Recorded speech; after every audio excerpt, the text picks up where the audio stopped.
When the new Lego Batman trailer dropped, I thought I was getting back into my Batman phase. I thought I was going to replay all the Lego Batman and Arkham games. I thought I was going to reread all the old comics and read the new comics that are coming out, like Absolute Batman. And of course, watch all the movies, including The Batman, which is my favorite superhero movie. But turns out life would have other plans for my hyperfixation problem, because a game that I previously had no access to randomly released on the PlayStation Store, a game that I've been wanting to play for a long time. This game is Resident Evil 3 Nemesis, the original. See, I'm a huge fan of the Resident Evil series, but I never really wanted to play any of the games. Apparently, I already played the best one, so I didn't really feel like I had a reason to play the other ones. But for some reason, this game in particular caught my attention. There are lots of reasons for this, but I think the main one has to be the antagonist, the main threat of the game. I mean, of course he's the main reason I bought it. His name's literally on the title, Nemesis. In my opinion, he is the coolest Resident Evil monster. He's this big muscular dude, but his body looks like it's Frankenstein together. His skin looks like it was stitched together and glued into place, and the people who were making him did a really bad job. Look at his lips and his neck. They really couldn't cover that with skin. I'm supposed to be talking about how cool he is, but I feel like I'm making fun of him. Anyways, he's very similar to other monsters in the series like Mr. X.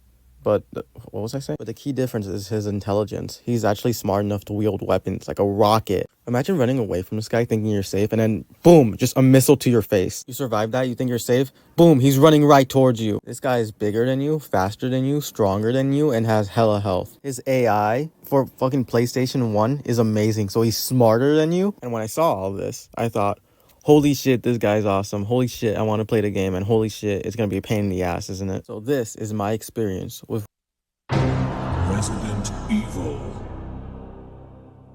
I would like to talk about the difficulty options real quick. There's an easy mode and there's a hard mode. There's no normal mode. I played both versions, by the way, so you either have you kill an enemy by flicking your pinky at them level difficulty, or a zombie looks at your direction and now all your health is gone and resources level difficulty. But despite what mode you play on, if you replay the game after beating it once, you will get a faster and smoother experience. And I love that. I love that about RE games and video games in general. Sonic the Hedgehog 2 is my favorite Sonic game because I used to struggle with it as a kid, and now I could beat the game in under an hour. Same thing with horror games. Silent Hill 2 is my favorite horror game ever because I replayed it 3 times and each time I got faster. And that feels good because it shows how far you've come and how much you improved.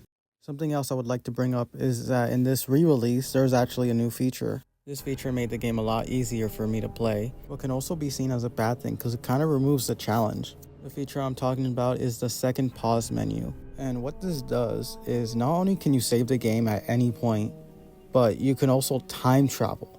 So if you get hit by an enemy and you lose a lot of health, you could just press pause, go back in time a little, and completely avoid it. And when I first played this game, I took full advantage of it.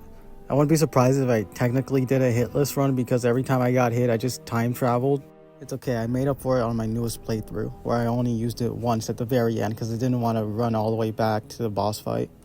I tried playing the game on hard mode. It went horribly wrong, dude.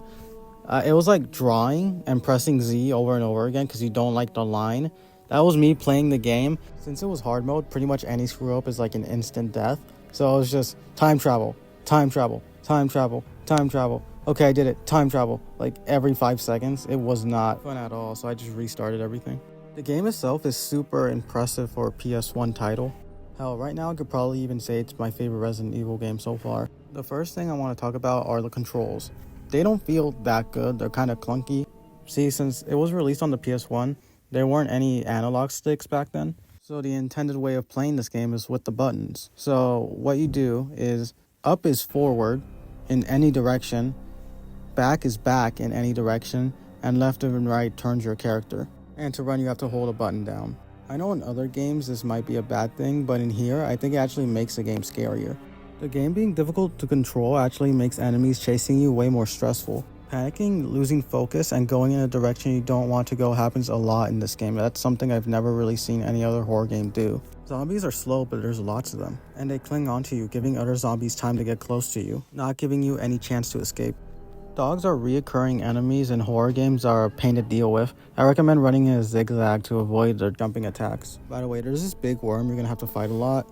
I have no advice to take him down. Just empty out your most powerful weapons on him and run around a little. I think you'll be fine. But if you're fighting Nemesis, just pray you'll be able to slip by him because you're probably gonna die if he catches you. Because if he catches you, he will continue to grab you, throw you on the ground, not give you a chance to get up, and even some like magical way you are able to get away from him, he can easily catch up to you. And if you do manage to get far away from him, he has a rocket launcher that's able to hit you from any distance, so you're pretty much cooked. Okay, now I'm going to talk about the characters for a little bit. Pretty sure Capcom figured out that if their characters are hot, then the game's gonna sell more. Like, Carlos is a cool character, he's fun to play as, and he's a cool partner. But it's funny how different he looks in the remake. Because in the original, he kind of looks like a teenager, like no less than 17. But in the remake, he's like this muscular, bearded, 30-year-old man. In OG, he felt like an inexperienced kid who relied a lot on his weapons. In remake, I feel like he's been to every war ever. I love both versions of the characters. I think I slightly prefer the original more, just because he's like funnier. No, if we're gonna die, then we should get to choose when it happens.